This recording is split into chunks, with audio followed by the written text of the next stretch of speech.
Well, as it is well known, Dr. Johnson was a fine classical scholar. He was also highly interested in modern languages, French and Italian, including French and Italian, and in the literature produced in these languages. And today we are joined by Michael Moriarty to discuss the influence of French writers on Johnson during the compilation of the dictionary, here in the very room where it was written, in the garret. Michael Moriarty is Emeritus Professor of French at the University of Cambridge and an Honorary Fellow of Peterhouse, Cambridge. He is now Professor of French Literature and Thought at Queen Mary University of London. I was. Well, thank you very much indeed. And, thank you very much, man. And many thanks to Dr. Johnson's House for inviting me to talk here. I'm not going to be talking just about the dictionary, as you'll see, but sort of about Johnson's career more broadly. My work has been to teach and research on French literature of the 17th and 18th centuries, which is the period Johnson used. So as far as Johnson's concerned, I'm an amateur. But I've been reading him on and off for 50 years. Since as an undergraduate I read Boileau's Life for the first time. I'm also a Midlander and a tea drinker, so that's not so I hope by putting my professional knowledge together with my amateur enthusiasm, I'll manage to say something worthwhile about an author in whom we're all interested. That's why we're here. Johnson often comes across as a kind of caricatural Englishman of a certain type, blunt, plain-speaking, impatient of affectation, prone to belligerence but fundamentally good-hearted and full of common sense. Here's an example of his down-to-earth wisdom. Some people have a foolish way of not minding or pretending not to mind what they eat. For my part, I mind my belly very studiously and very carefully. I look upon it that he who does not mind his belly will hardly mind anything else. And Boswell, it's not surprising when Boswell quotes this, he calls him John Bull. Well, in fact, he doesn't call him John Bull. He calls him Jean Bull, philosophe. Okay, so as if he's not quite John Bull, he's someone performing a John Bull role in a rather un-John Bull philosophical tendency. It's as if to express Johnson's Englishness, you have to use the French language. And oddly enough, Johnson himself distances himself from the language he loved, studied and recorded in his dictionary, when at a crucial juncture in his life, when he'd just been awarded a royal pension, which saves him from the poverty on account of which he had to leave this establishment, he wants to express his deepest feelings, relief, gratitude, loyalty to the monarch. And he said, "The English language does not afford me terms adequate to my feelings on this occasion. I must have recourse to the French. I am pénétré with His Majesty's goodness." I'm penetrated, imbued with His Majesty's goodness. In the famous letter to Lord Chesterfield that seems so perfectly to express an important part of his character, his pride and independence, you find the same thing. When he says at first he hoped to win Chesterfield's favour, he says, "I could not forbear to wish that I might boast myself le vainqueur du vainqueur de la terre." I'll come back to that expression. But you see again, he's using French to express something about which he feels quite deeply. And what these examples suggest to me, I'm taking as read all the kind of grumpy things he says about the French on occasion. But let's think this is partly supporting his John Bull persona. I think we get a fuller picture of Johnson if we don't take those as his final view of France, but consider him as a writer imbued with the French language and with French culture, and drawing on them in his own activity. And if you've seen the wonderful exhibition here on the dictionary, the exhibition stresses the way in which Johnson's dictionary was inspired, how much use he made of French lexicographical materials, including the Dictionnaire de Trévoux, which was produced by the French Jesuits. Now, the Dictionnaire de Trévoux was a revised version of a dictionary by someone called Antoine Furetière, writing in the late 17th century. And Furetière was a member of the Académie Française. He got thrown out of the Académie Française because he thought he would do his own dictionary. His dictionary, I may say, is very much better than the dictionary of the Académie Française. And one reason why it's better is that it has quotations. Now, he's not the first lexicographer to have quotations from writers. There are examples in the 16th century. You'll find other examples in Henry Hitchings' very good book on the dictionary. But Johnson is siding with Voltaire, who provides the quotations, not with the French Academy, who do not provide quotations. Now, how did he know French? Boswell didn't know how he acquired a competent knowledge of French and Italian, but he certainly did. His use of foreign languages was bound up, like much else in his life, with concern for his own dignity. It was a maxim with him, says Boswell, that a man should not let himself down by speaking a language which he speaks imperfectly. According to another friend, the Irish author Arthur Murphy, Johnson was thoroughly versed in the French language, but did not understand its pronunciation, nor could he speak it himself with propriety. When he met the Corsican general Paoli spoke Italian and Johnson English, and says Boswell, they understood one another very well. But at a certain point, Johnson talked a few words of French to the general, but found he did not do it with facility. So instead he put him a question in written French. On the other hand, Boswell records him speaking French to a high-ranking Frenchman who spoke English, and afterwards explaining that he did so because I think my French is as good as his English. The French of the letter to Paoli is not perfectly accurate, but it's mostly good. The same is true of other letters in French, one to a countess, in which, so far from confining himself to formulas of politeness or agreeable compliments, he expresses some very characteristic feelings of melancholy. And again in another very long letter to Hester Thrale, in whose house he was living at the time.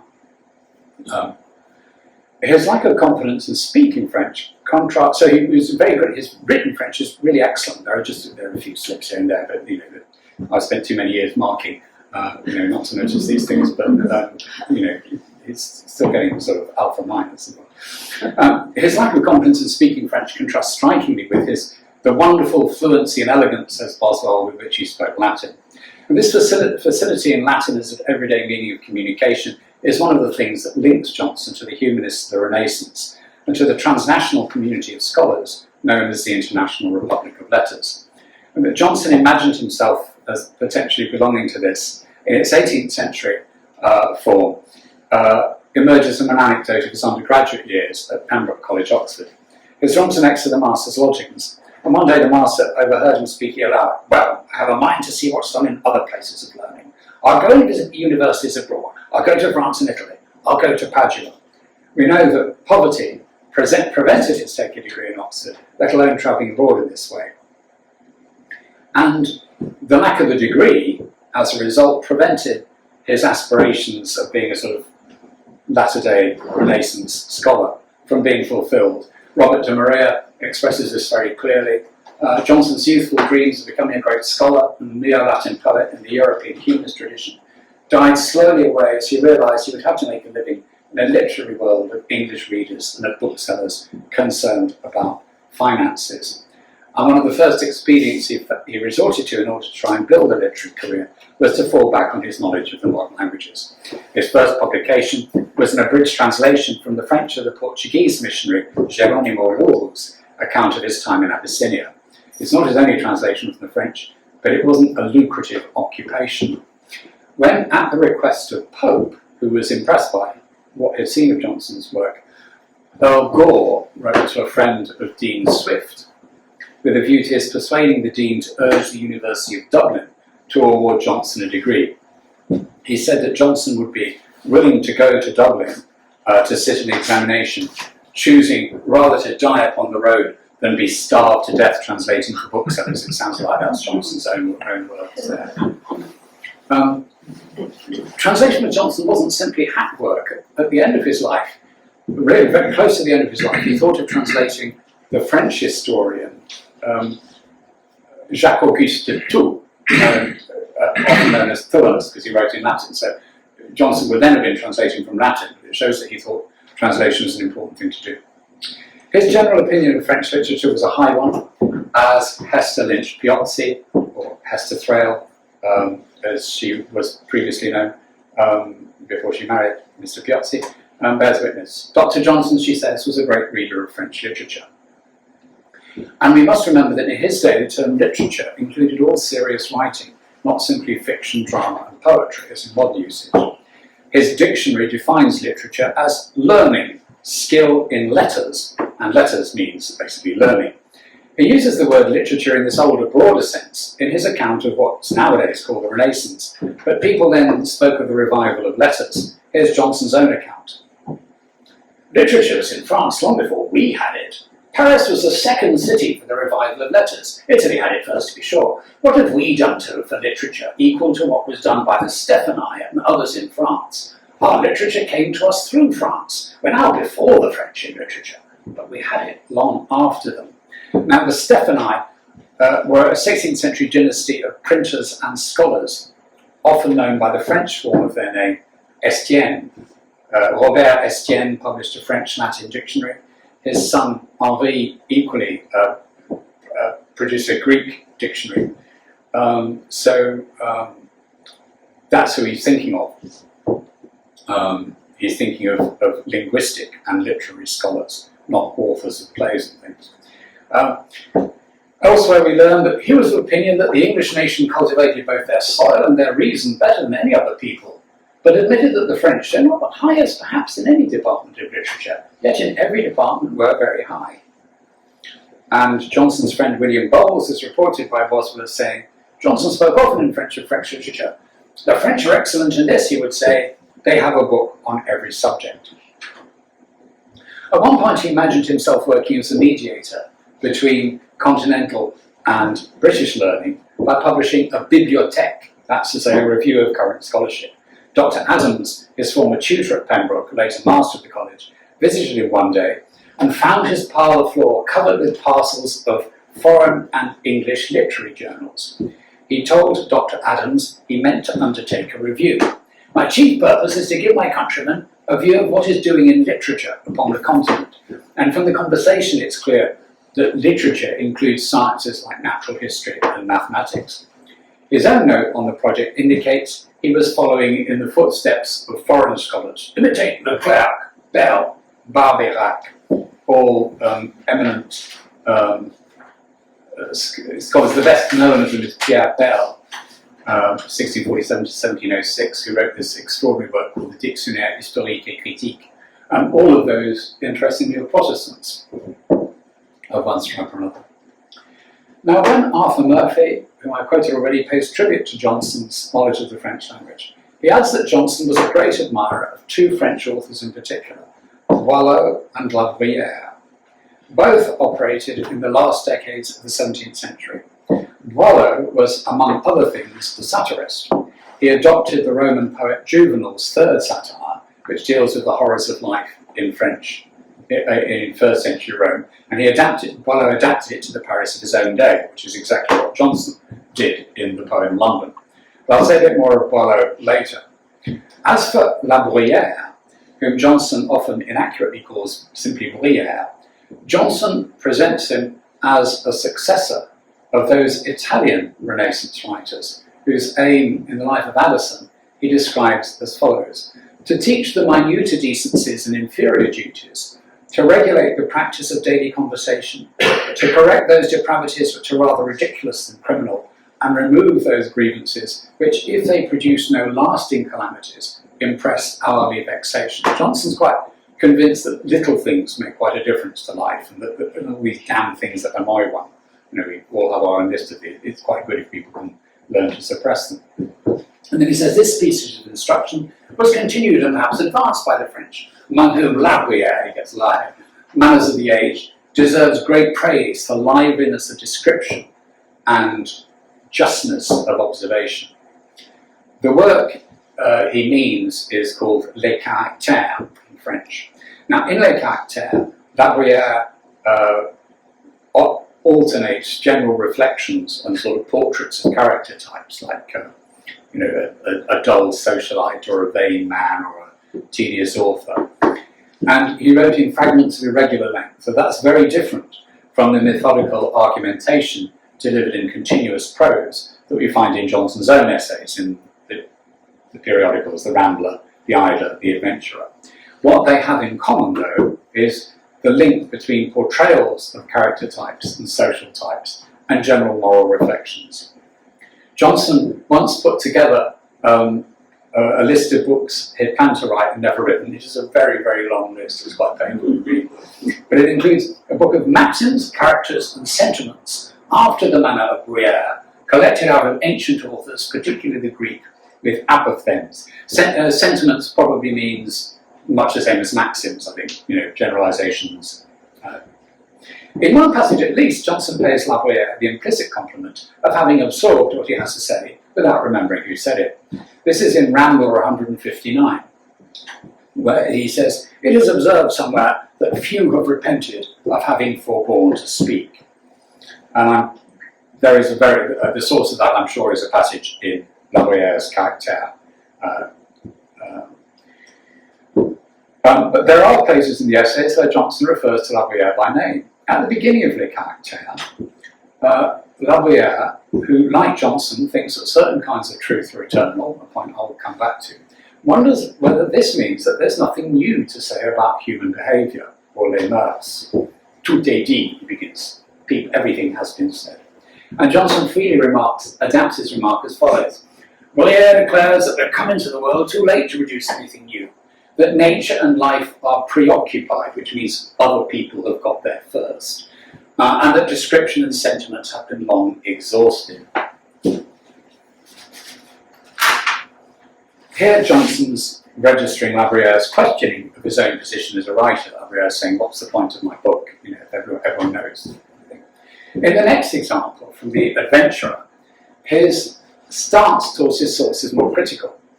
He seems to be suggesting that La Bruyère is taking his own position for granted, apparently assuming his own superiority to the unthinking mass of the people. I often, says Bruyère, observe from my window two beings of erect form and amiable countenance, endowed with the powers of reason, able to clothe their thoughts in language and convey their notions to each other. They rise early in the morning and are every day employed till sunset in rubbing two smooth stones together, or in other terms, in polishing marble. And then Johnson says, well, that's what La Bruyère says about the stonecutter. What might the stonecutter say about La Bruyère? If the stonecutter would have written like La Bruyère, what would he reply?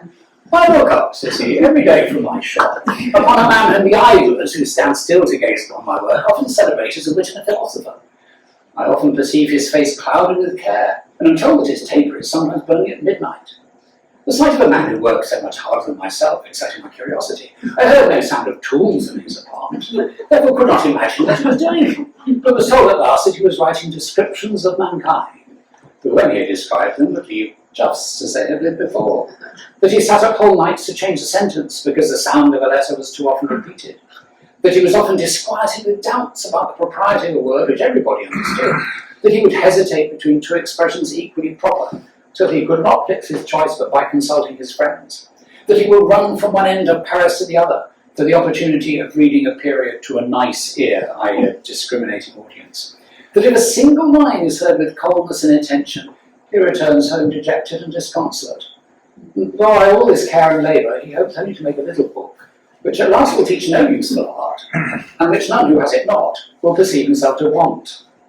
It's a lack, I've often wondered for what end such a being as this was sent into the world, and should be glad to see those who live thus foolishly, seized by an order of the government, and obliged to labour at some useful occupation. Well, Johnson's engagement with La Bruyère, I won't go into the whole context of this, or indeed what La Bruyère is saying. He indicates how he's using the French author to think about his own practice of moral reflection, because of course the stonecutter's argument applied just as well to Johnson as a moralist. And he does, I think it's in the last number of The Adventurer, he does say in what way he thinks moral writing can be useful. One last thing about this, which tells us something about Johnson's thing, the whole conceit, the whole concept rests on the idea that there's La Bruyère up at his window looking down, and here's the stonecutter looking up at La Bruyère in his window. And the beauty of it is that in the original remark by La Bruyère, there's no reference to the window at all. So this is some Johnson kind of embellishing La Bruyère, relying on his memory in a sense, to produce a very sort of expressive point about the question about the usefulness of moral writing.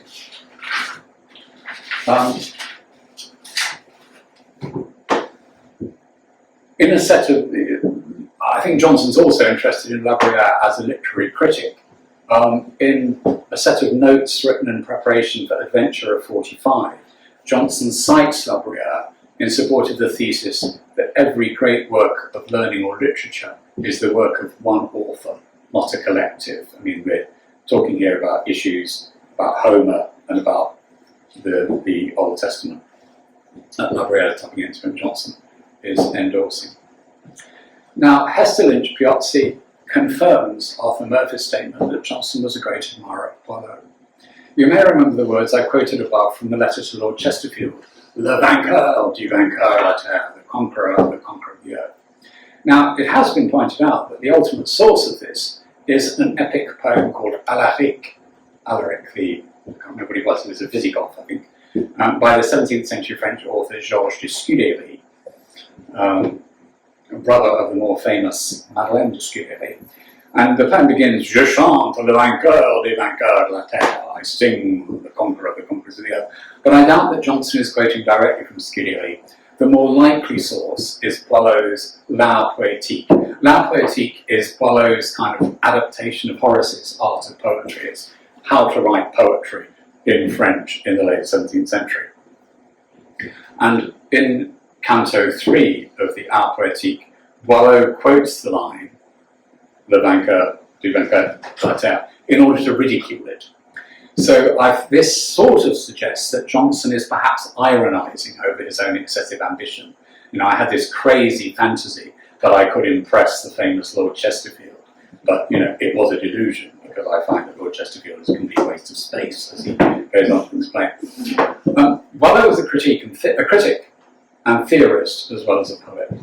He's very much involved in the quarrel of the ancients and the moderns, where you have French writers, a famous example is Perrault, Charles Perrault delivered a poem called The Age of Louis XIV, in which he says basically, you know, go through science, philosophy, literature. We are better than any than forget the ancient Greeks and Romans. And this is a sort of blast in the battle of the quarrel of the ancients and moderns. And Boileau vigorously defended the ancient Latin and Greek authors against such critics. And that would have commended him to Johnson, who cites him in this passage from the Rambler, which is closely based on a passage in Boileau. Boileau justly remarks that the books which have stood the test of time and been admired through all the changes which the mind of man has suffered from the various revolutions of knowledge and the prevalence of contrary customs have a better claim to our regard than any modern can boast, because the long continuance of their reputation proves that they're adequate to our faculties and agreeable to nature. I mean, in the preface to Shakespeare, for instance, he says, you know, we can now, you know, Shakespeare's been around for over 100 years, you know, we can now accept that he's a major presence. In the life of Dryden, Johnson cites Boileau on a point of poetics, observing Boileau will be seldom found mistaken. As for Boileau's poetry, it's true that Johnson thinks that Pope's characters of women are more insightful than Boileau's satire des femmes. It would be difficult to write a poem less insightful about women than Boileau's satire des femmes, so that's kind of okay. But the purpose of the comparison is not to run down Boileau, but to praise Pope. Since Johnson goes on to add, he's defending Pope, of course, against people who think he's a bit old-fashioned. Surely he is no mean writer to whom Boileau shall be found inferior. So Boileau is still a touchstone of taste. If much better than Boileau, he must be really, really good.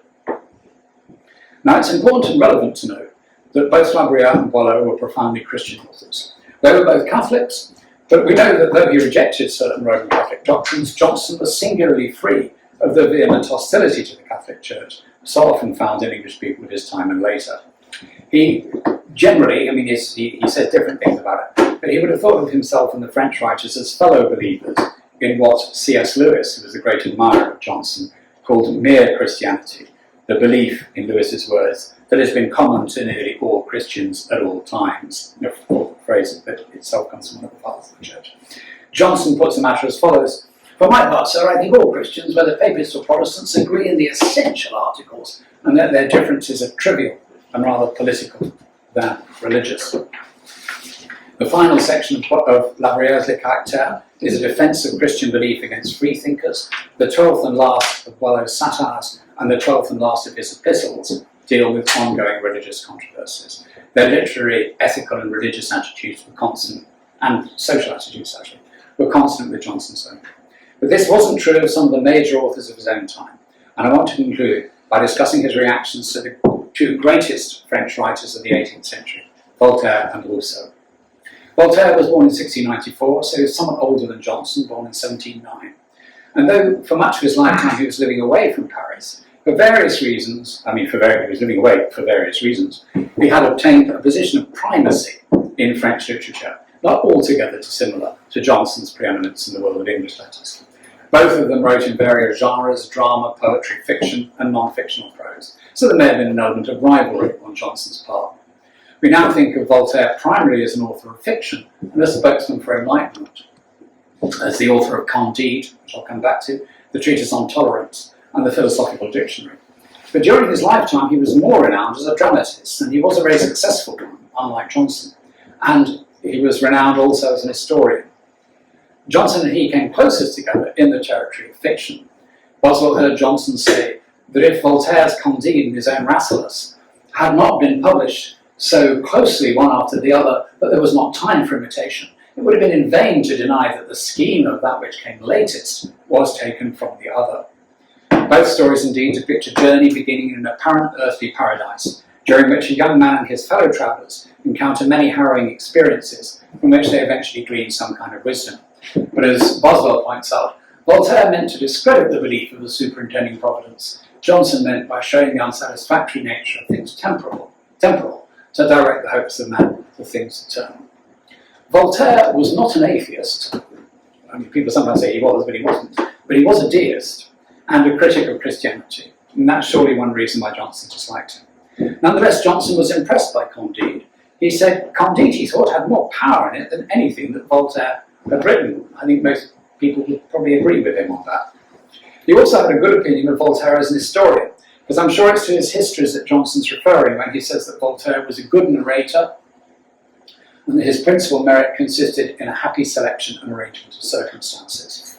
Elsewhere, however, he said that Voltaire's love of a striking story led him to report events without proper evidence. We obviously had a sufficiently clear grasp of Voltaire's style to be able to accuse other writers of copying it, as he did with Frederick the Great of Prussia, who had been Voltaire's patron for a while until they fell out. So this is Johnson's comment on Frederick's own writing. He writes just as you might suppose Voltaire's footboy to do, who has been his amanuensis, so the valet kind of promoted to be secretary. He has such parts as a valet may have, and about as much of the colouring of the style as might be got by transcribing his words. When Boswell met Voltaire, he reported this criticism of Frederick. Voltaire and Voltaire had previously, we'll come back, they had previous Voltaire and Johnson by this stage, and Voltaire, the English manner as Voltaire, as Boswell observed, had called Johnson a superstitious dog. But when he heard Johnson's remark about Frederick, he said, an honest fellow. Likewise, Johnson calls David Hume, as an historian, an echo of Voltaire. His ambivalence about the French author comes out during a visit to France when he's conversing with a writer called Fréron. Fréron was a bitter critic of Voltaire and the Enlightenment generally, so he was probably quite pleased when Johnson said, and Johnson said this in Latin, that Voltaire was a man of extremely acute intelligence and very little learning. Vir est acerrimi ingenii et paucarum literarum, which is rather, the last bit is rather unfair to Voltaire. As the editor of Shakespeare, of course, Johnson was furthermore predisposed to challenge a critic who had written, as Voltaire had, that although Shakespeare's mind was full of strength and fertility, and she could be lifelike and sublime, he had not the slightest spark of good taste or the slightest knowledge of the rules derived by critics from Aristotle, by which playwrights were supposed to operate, by which French playwrights did operate. That's in the 18th, I think, of Voltaire's philosophical letters, or letters on the English. In the preface to his edition of Shakespeare, Johnson dismissed criticisms of this sort as the petty cavils of petty minds. Voltaire objected in offensive terms. And when Boswell mentions this, he remarks that Voltaire was an antagonist with whom I thought Johnson should not disdain to contend. I pressed him to answer. He said he perhaps might, but he never did. What I think in any case is evident is that Johnson recognised, perhaps reluctantly, that he was dealing with a major writer. In general, he didn't respond to Voltaire, there's one exception here, with the loathing with which he reacted to Rousseau's challenge to the existing social order. It's not surprising that he dissented from Rousseau's criticism of existing social inequalities, because he himself believed that society requires subordination. But his attitude goes beyond vigorous intellectual disagreement. One evening, Johnson and Boswell were dining in the Mitre, and Boswell said that he had visited Rousseau. This is Johnson's response. "Rousseau, sir, is a very bad man. I would sooner sign a sentence for his transportation than that of any felon who's gone from the Old Bailey these many years. Yes, I should like to have him work in the plantations." And that's really shocking when you know what Johnson's attitude to slavery in the plantations was. I mean, there's a dinner at Oxford where he proposed a toast to the next slave insurrection in the West Indies. So you can see there's something very vehement here in his feelings. So Boswell goes on, "So do you think him as bad a man as Voltaire?" "Why, sir, it's difficult to settle the proportion of iniquity between them." So why this hostility to Rousseau? Well, there's one reason I'm very sure of, the other's more conjectural. In a more benign moment, also when he's talking in the Mitre, he suggested that Rousseau just wasn't serious. A man who talks nonsense so well must know that he's talking nonsense. What does he mean by nonsense? Rousseau's writing is nonsense because it challenges the wisdom of the centuries. This is what he meant when he says, "Rousseau and all those who deal in paradoxes are led away by a childish desire of novelty." Now, paradoxes here means statements contrary to common opinion. It's the old sense of the word. And Rousseau would have admitted that he was dealing in paradox. He says to himself, "I'd rather," he says somewhere in his treatise Emile, "I'd rather be a man of paradoxes than a man of prejudices." Prejudices doesn't mean irrational hostility in this case, it means preconceptions, generally accepted views. Which Aristotle says in the Rhetoric are, we often that's all we have to go on. So paradoxes in this sense are arguments that challenge such prejudices or preconceptions, like the paradoxes of the ancient Stoics, who argued that poverty or illness were not evil. And Johnson, on the whole, thought that in certain domains, particularly ethics and politics, generally accepted opinions were accepted because they were true. Few maxims are widely received or long retained but for some conformity with truth and nature. Men more frequently require to be reminded than informed. So two completely different attitudes to truth here, that it's something handed on across the generations, Johnson, and Rousseau, that it's reached by conflict and disagreement, by challenging what's been generally received. In that sense, Rousseau's an unwitting precursor of Hegel. Moreover, Johnson thought of questioning accepted wisdom in this way as a subversive kind of scepticism. This comes out from a remark he made the day after he was accusing Rousseau of indulging his appetite for novelty. "Hume and other sceptical innovators are vain men, and will gratify themselves at any expense. Truth will not afford sufficient fruit to their vanity, so they've betaken themselves to error. Truth, sir, is a cow which will yield such people no more milk, and so they're gone to milk the bull." It's pretty plain that he sees an analogy between Rousseau's paradoxes and Hume's scepticism. It's all trying to draw attention to yourself. And he saw his own rejection of the questioning stance as involving self-denial, where the questioners had chosen self-indulgence. "If I could have allowed myself to gratify my vanity at the expense of truth, what fame might I have acquired?" He's still talking about Hume here, but I think he might have made the same point in connection with Rousseau. And of course, both of these writers dissented from Christian orthodoxy, though Rousseau had a sympathy for Christianity that's conspicuously absent from Hume. So there's an epistemological and ethical dimension, as well as an ideological one, for Johnson's hostility to Rousseau. But I think there's something else. This is conjecture, but I fancy that Johnson may have seen in Rousseau a kind of antitype of himself. "When I was a boy," he said, "I used always to choose the wrong side of the debate, because most ingenious things, such as to say most new things, could be said upon it." So when he was a boy, he was like Rousseau. As a poor young man, he too took the paradoxical stance, arguing that poverty was preferable to wealth, and thinking, but I would still rather not have been poor. Like Rousseau, he was an outsider without wealth or social position, but made his way in the world by his talents. We must remember that Rousseau, who began and ended his life as an outsider, once he left Geneva, but not always that. At one stage too, about 1750, he was accepted in high society as a successful composer, and he turned his back on that world to choose intellectual and social solitude. In other words, he did the opposite of Johnson. I wonder if Johnson realised that at some point he and Rousseau had taken different forks in the road. and that might suggest another dimension is learning for Rousseau. So when Hester Lynch Piozzi said that Johnson was a great reader of French literature, she did not mean that he admired all French writing. He was hostile to Voltaire and Rousseau, but in a way that shows he was aware of their significance. The value of Hester Lynch Piozzi's and Arthur Murphy's comments on Johnson's taste in French literature is that they bring out his solidarity with writers like Boileau and Bruyère, who link the production of pleasure through writing with a project of moral instruction. Over and above that, I hope I've shown that Johnson also had a high regard for the traditions of French scholarship as a continuation of the humanist legacy, of which he also was an inheritor. Thank you.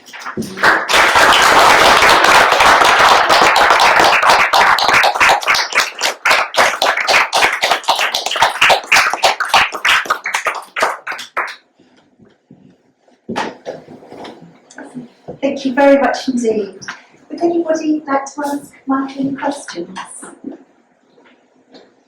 You said that Boswell didn't know how Johnson learned French. Yeah. Do you have any idea of the method he would have used? That's a really good question, and there were. I think if it had a teacher, one would know about this. People were writing instruction books in the modern languages. From the mid-century on, there's quite a lot of teachers of French, exiles from France, in England who were teaching French. Some of them wrote grammars of French and so on. But I can't call to mind any, it wouldn't necessarily have been, I mean, the schools would have concentrated on Latin and Greek. So I may be missing something in his biography, but it's not clear to me exactly how he would have acquired it, but it wasn't an uncommon knowledge at the time. I'm sorry, I can't answer your question better than that. You also said his writing was better than his speaking. That is also true. That suggests book learning, yes, that's right. Yes, yeah. no, that's very true. Because he had such a good memory Yeah, that if he'd heard it, he would probably have been able to parrot it. yes, that's a very good point. Absolutely, yeah, yeah. Yes. Forgive my ignorance, is it we have Dr. Johnson to thank for some of the French words that crept into the English language, or did they have before? Oh, well, there's a very good book on this subject called Emigre by Richard Scholar, which talks about, among other things, of words from French becoming popular in English. I mean, not just simply as part of the sort of inheritance of Norman French, but as people picking up contemporary French terms. And they're doing that in the late 17th century. There's a lot of that. You know, people will say something's à la mode, for instance. And so I think there's and some English purists, I seem to recall Swift, purists of the English language, or the English purists, objected to the use of some French terms, but definitely from the mid-17th century on, people are borrowing French words in order to sound sophisticated, and sometimes changing the sense of them in quite curious ways. I mean, I suppose we still sometimes use gallantry to mean sort of politeness of gentlemen to ladies, but it's more often used to mean military courage, isn't it? You know, you behave with great gallantry. But that's the original French term galanterie, which is one example of a word that means basically the former. It's kind of refined behaviour between the sexes. Well, it sometimes means that. It sometimes means unrefined behaviour between the sexes, but that's what language is like. Yes, yeah. Can I just pick up on that? Yeah. You were talking downstairs over lunch about how I was saying, how did the French come over here? Yeah. And what was the cross-pollination between French and English? You've got. There's a language teacher operating in the mid-17th century whose name I now cannot remember, about whom a good article has been published recently, and I think he left Paris in the mid-17th century because he was a Protestant, although Protestants were still tolerated in France then. There's another very influential figure called, there were two influential figures because they're a sort of couple.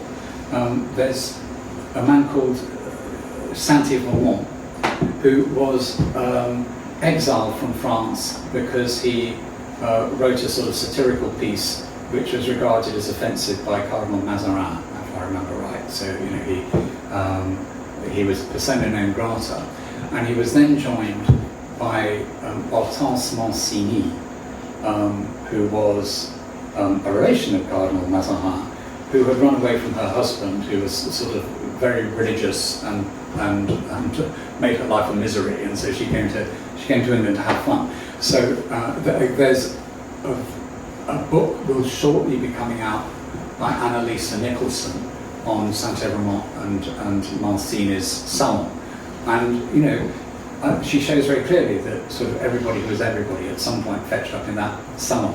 So it was a source of influence. Yes, thank you so much for raising that, Lizzie, on a source of, they are said to have popularised the drinking of champagne. I suppose that wasn't too difficult to convert people to, but also to have French fashions and interest in French literature. Curiously, Saint-Evremont seems never to have learned a word of English. So he could get by in English high society just speaking French. So that's an important thing. So they come over here about 1659-60, and then in 1685, Louis XIV abolishes the Edict of Nantes, which had granted toleration to Protestants, because he said there weren't any Protestants left, which is of course wildly untrue. So lots of them left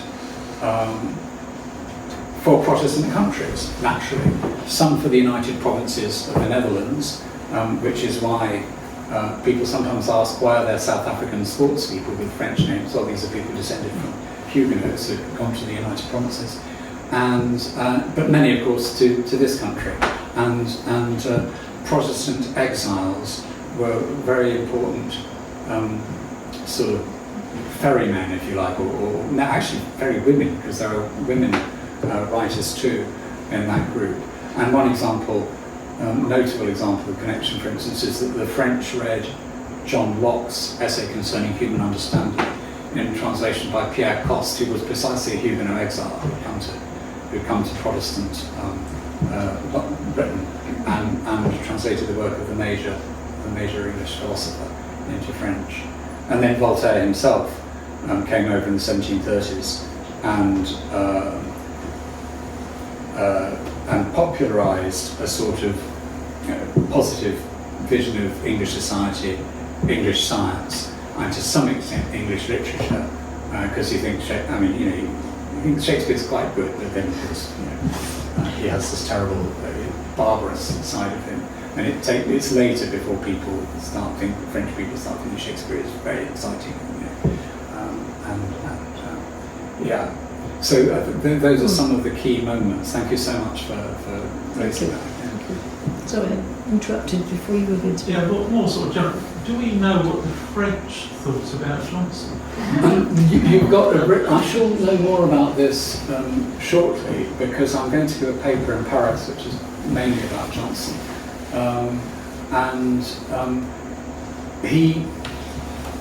he received an award from the Italian Literary Academy, the Accademia della Crusca, that had produced the Italian dictionary. I can't remember. I think he probably got sent a copy of the Académie Française dictionary. I think they did. Voltaire, somewhere now, somebody has written about this.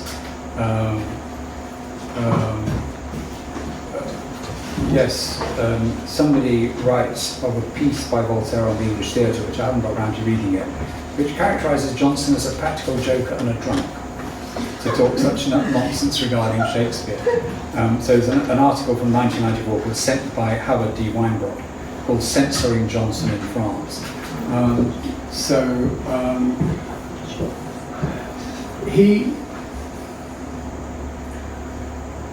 It's not surprising that he meets up with Fréron, because Fréron is a sort of staunch defender of, as it were, French religious and political values. And the French,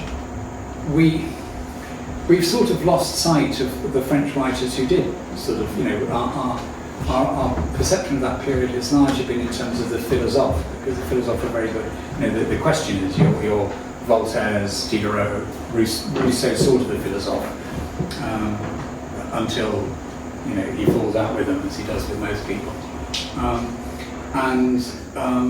So but for those people, the philosophe who are questioning political and religious orthodoxy, I don't think Johnson would have been a very interesting person. However, I would ought to know, and I can't tell you, you know, was Rasselas was certainly translated. I don't know enough about the history of the French versions of Rasselas. That would be a very important thing. And I don't, so there's a whole stuff to be written there about the reception of Johnson, which I don't think has been written, but I'm certainly not in a position to write it, or to say very much about it now. I'm just trying to think. I can't recall Diderot ever mentioning him. So we need someone looking for thesis. So thank you. I'm sorry I can't answer that in detail. Winston Churchill, in my early life, stated that when he was a boy, it was difficult to learn French living in England. When did it was possible to learn good French living here in England? Well, I think it's still possible. It was very possible. I mean, until the mid-19th century, English people learning French, people from these islands learning French, how would they have picked it up? They might have been privately taught. They could have used grammar books and so on, but it wasn't part of the school curriculum until the mid-19th century. But in the mid-19th century, English schools, you know, the public schools, did start bringing in formal instruction in the language. Interestingly, Trinity College Dublin had a professor of French in 1776, which is well over 100 years before any English university had a professor of French.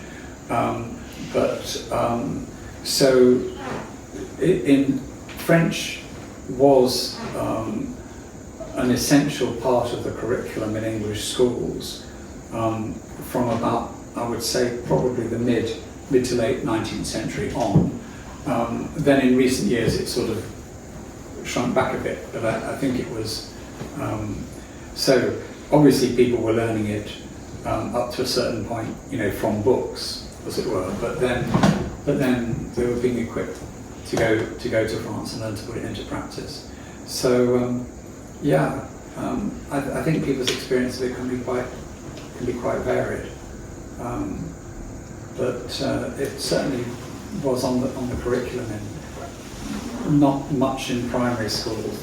Perhaps in some preparatory schools, I think it could have been, but definitely in secondary schools. Excuse me, but surely Central Soho was extremely French, Absolutely, known as absolutely. Little Paris, so you would have been able to Totally, find absolutely, and learn. Absolutely, yeah. That's such a good point. Yes, I mean there's French schools there, you know, everyone's speaking French. No, that's so right. That's absolutely true. I mean, there've always been sort of enclaves of. I mean, there've been some enclaves of French people, different generations of French people in London at different times. So when we talked about, you know, French people coming over the end of the 17th century, but then again, there's another wave when French aristocrats flee France during the Revolution, and then they come to London, absolutely, and then you've got the later generation, as you say, in Soho, totally, yeah. But it does lead to the question of how people learn. And do you learn by hearing it and just picking it up, so orally, yeah. Or do you learn grammar and books? Yes, I mean, I think the old way, I mean, the way that I was brought up in a way, was that you learned the grammar, and then, you know, you heard people speak it, and you began with awkward but grammatical sentences, and then after a while you find you're producing more authentic material. Yeah. I imagine diplomats would have had to learn. Absolutely. Yes. I mean, and how English diplomats certainly knew French, and how they learned it. Most of them would be aristocratic. They probably had private tutors, I suppose, in their houses, and then went abroad. There's a very sad story about the dramatist Rowe, early 18th century dramatist Rowe, who's speaking to a lord, a very influential lord one day, and he says, "Mr. Rowe, do you know Spanish?" And he says, "I don't know, my lord, but I can learn." He says, "Great." He thinks he's going to be ambassador in Spain, and I'm going to be his secretary. So he goes up and learns Spanish and comes back to his lordship and says, "My lord, I now know Spanish very well." He says, "Very good. You'll be able to read Don Quixote, and it is the most laughable book in the world."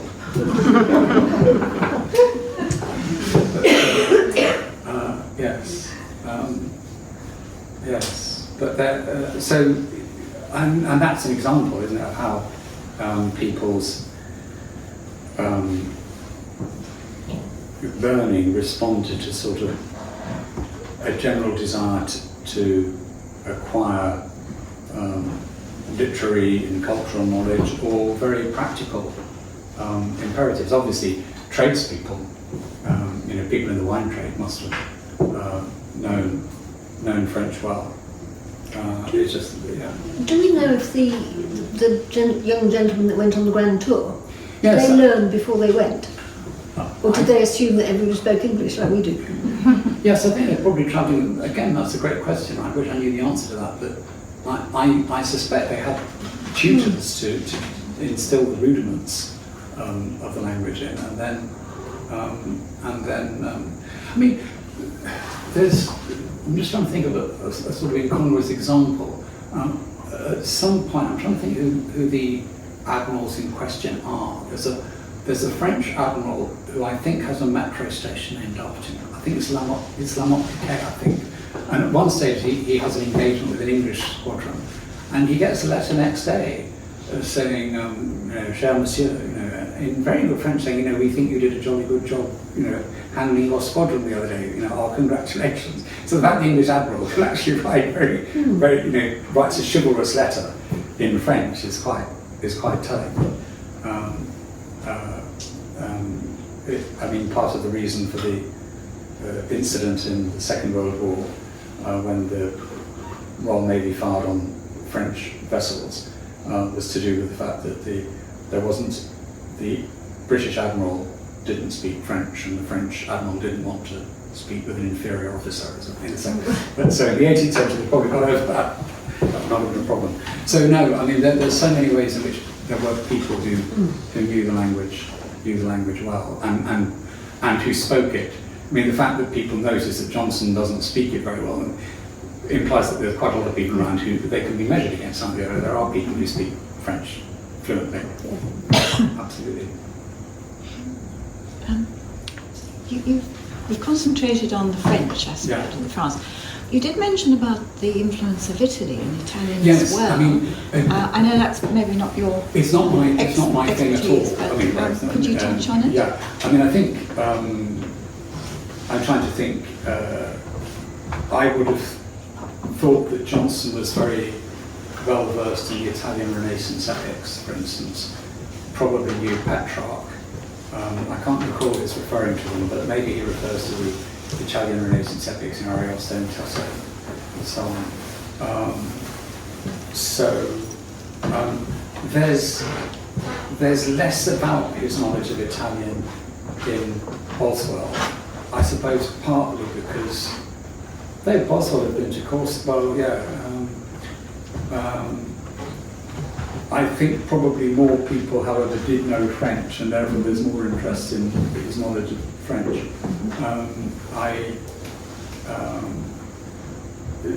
Yes, but Italian would be another subject altogether. I can't recall. He was a great admirer of Fra Paolo Sarpi, the church historian of the mid-16th century. But Sarpi's history of the Council of Trent, I imagine, is in Latin. I don't know. That doesn't sort of. I mean, that may be an answer. And if he had Latin, did he need Italian? Yeah. Yes, for certain things you wouldn't know. But he, I mean, I think he. Just trying to remember if there are any references to Italian literature.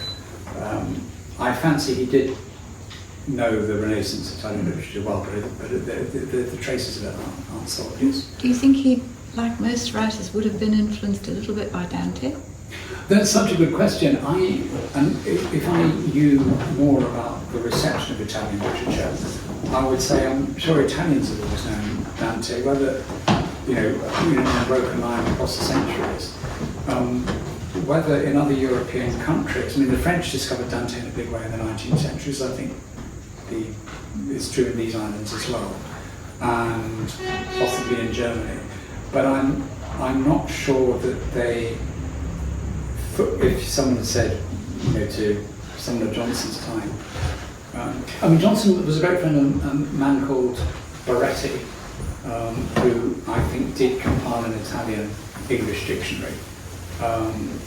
Actually, that's another thing, Boileau.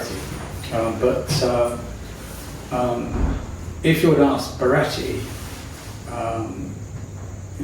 what should I read? I want to learn Italian. What should I read? I'm kind of guessing he'd have said, Ariosto, Tasso, the Renaissance epic writers, and perhaps then they'd go on to that. But I'm honestly not sure. But I think Dante's star has been. I mean, in Italy it's been a constant, I'm sure, but elsewhere, he may have been eclipsed for a while. But I'd speak under correction.